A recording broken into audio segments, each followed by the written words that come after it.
Tom Canny and his family lived on a street in London called Pudding Lane. The family were paupers.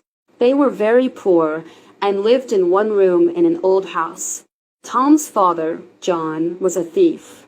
He had no interest in doing an honest day's work. He sent his son out to beg and steal from people, too. He was never kind to him. One man who was kind to Tom was Father Andrew. Father Andrew lived in the same house as the Kenny family, in a small room at the back of the house. Tom went to his friend's room every day, where Father Andrew taught him how to read, write, and speak nicely. Father Andrew was a great storyteller. Tom loved his stories about kings and princes. At night, he dreamed about being a prince. In these dreams, he lived in a palace, ate good food, and wore beautiful clothes. When Tom was with his friends, he pretended to be a prince. Tom's friends laughed at him when they heard him speak nicely. "Did you know," Father Andrew said to Tom one day, "that there's a real prince at the palace?" The palace was not far from Tom's home. It was called Westminster Palace, and in it lived the King of England, Henry VIII, and his only son, Edward. Henry was old, and one day soon, Edward would become king. Tom wanted to see the prince, so he walked to Westminster. When he got there, however, there were soldiers at the palace gates. Ladies and gentlemen in fine clothes were going through the gates and into the palace, but the soldiers would not let him pass. Tom returned to Westminster again and again. Then one day, he saw a young boy come out of the palace. The boy looked just like him. He had the same eyes and the same hair. "Hey," one of the soldiers shouted. "Get out of here." But Tom did not move. He wanted to watch the boy. Could this be the prince? The soldier shouted again and knocked Tom to the ground. "Leave him alone," the other boy demanded. "He's only a poor boy," said the soldier. "My father is king of all people, rich and poor. Let this boy in." Tom could not believe it. It was the prince, and he had the same voice as him, too. "Come with me," the prince said to him.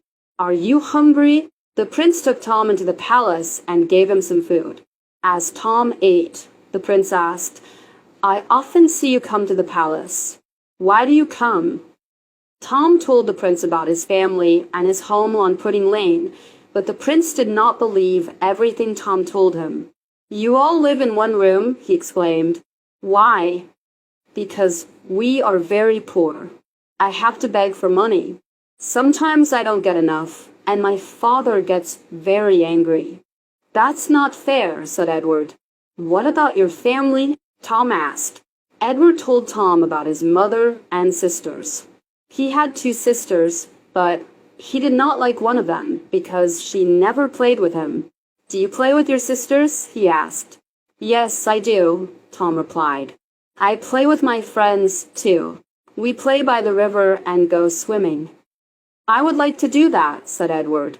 "And I would like to be a prince," said Tom. The prince grinned. "I have an idea. Let's swap clothes. You will be the prince, and I will be the pauper."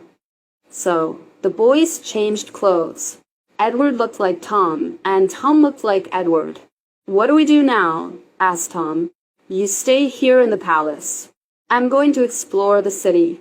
At first, Edward enjoyed walking through the streets of London. It was exciting, and no one stopped to bow or kiss his hand.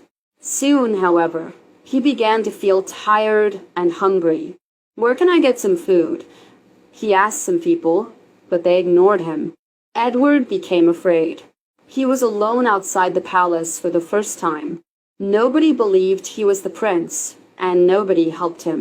Edward passed a large building. It was a school for poor boys. "I remember this place," he thought. "I came here with my father a long time ago. Someone here will help me, I'm sure."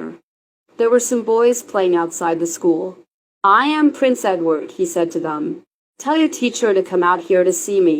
The boys laughed, and one of them pushed him. "Come on," he said to the others. "Let's throw him in the pond." The pond was cold and dirty. Edward wanted to cry. Nobody treated him like this at the palace. When it started to get dark, Edward knew that he needed to find somewhere to spend the night. He tried to find Tom's house on Pudding Lane. Tom, an angry voice called as Edward turned into Pudding Lane. Where have you been? How much money have you got? It was John Canty, Tom's father. I'm not Tom, Edward said to him. I'm Edward. Prince Edward. Tom is at Westminster Palace.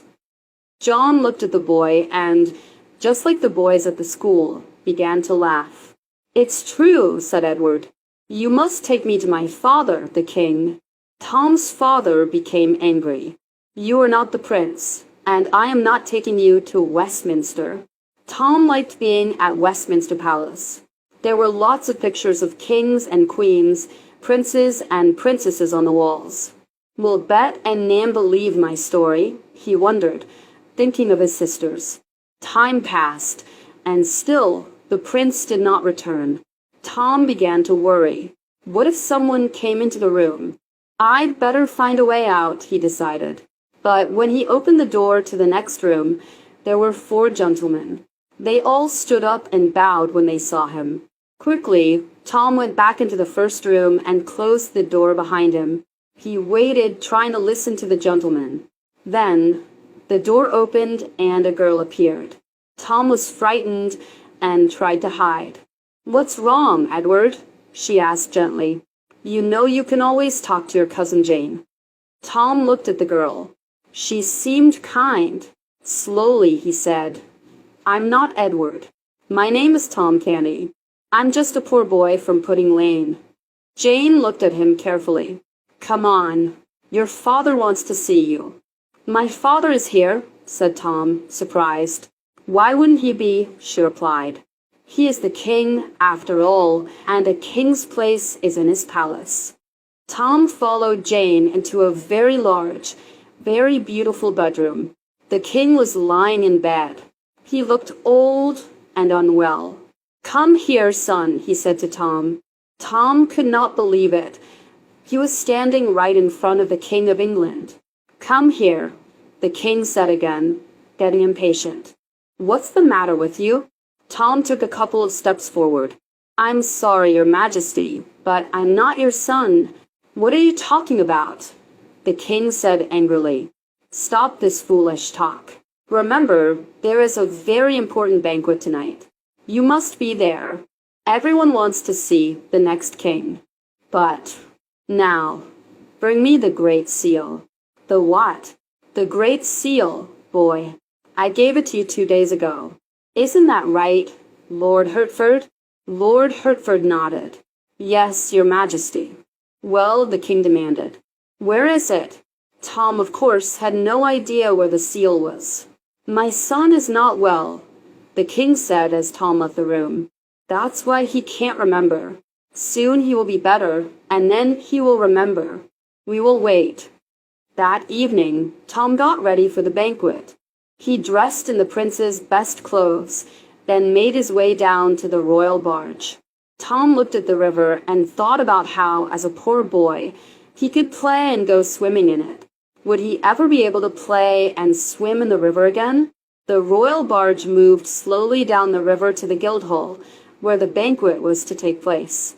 There were many important people there to see their prince. Meanwhile, Edward was on Pudding Lane with John Canty. Tom's father was very angry with him. Stop this. Father Andrew told him. He is a good boy, and there is no need to shout at him. But John Canty didn't listen. Instead, he hit Father Andrew too. Father Andrew fell to the ground and didn't move. I found your son, John Canty told his wife when they reached the house, but he has brought no money for us today. Mrs. Canty looked at Edward. No money meant no food, but she loved her son. Edward wanted to tell Mrs. Canty who he really was, but there was no time to explain anything because there was a loud knock at the door. It was John's friend, Ned. Did you hit an old man? Ned asked. John Canty frowned. I had to. He was trying to take my son. Well, that man was Father Andrew, and he's dead. You killed him. We must leave at once, John told his wife. A lot of people saw me hit Father Andrew. I am in danger. Mrs. Canny was very frightened. Take the girls with you, her husband told her. I will take Tom with me. Meet us at London Bridge. John Canty dragged Edward through the streets. When they reached London Bridge, it was so crowded that they couldn't see Mrs. Canny and the girls. There were people everywhere celebrating. What's happening here? John asked someone. Prince Edward is coming down the river, a man replied. He's going to the Guildhall. We want to see our next king. While John talked to the man, Edward saw his chance. He disappeared into the crowds and ran all the way to the Guildhall. When Edward reached it, there were soldiers outside the doors. Let me pass, he shouted. I am the prince. I am here for the banquet. But no one listened to him. No one except one man, who stepped out of the crowd to speak to Edward. My name is Miles Hendon, he said. I arrived yesterday from the war in France. I do not know if you are Prince Edward, but I do know that you are brave. Just then, people started shouting inside the Guildhall. Long live King Edward. Long live the king. Edward knew that his father, Henry VIII, was dead. As the crowd began to cheer, Edward followed Miles Hendon. What's the matter? Miles asked him. I'm tired, hungry, and sad. The king was my father. Miles looked at him carefully. Prince or pauper, he said at last, it makes no difference to me. I want to help you. Come with me.